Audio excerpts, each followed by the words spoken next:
Why aluminum profile can be so beautiful depends largely on its surface treatment. There are three common aluminum surface treatment processes. The first is powder coating process, the second is anodizing process, and the third is electrolysis.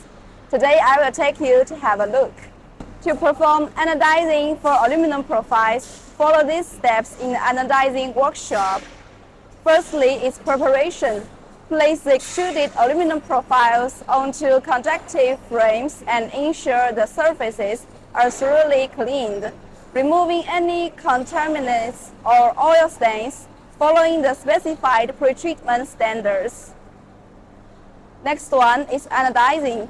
Submerge the aluminum profiles in an electrolyte bath and initiate the electrolysis process.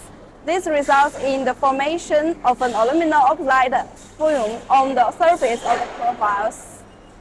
Coloring options. If desired, the profiles can undergo electrolytic coloring.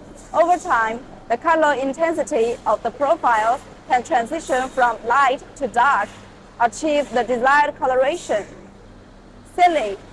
After the desired anodized finish is achieved, the oxide film is seated to its durability and corrosion resistance. The sealed profiles are then removed from the frames for trip drying and undergo testing to ensure proper coating adhesion.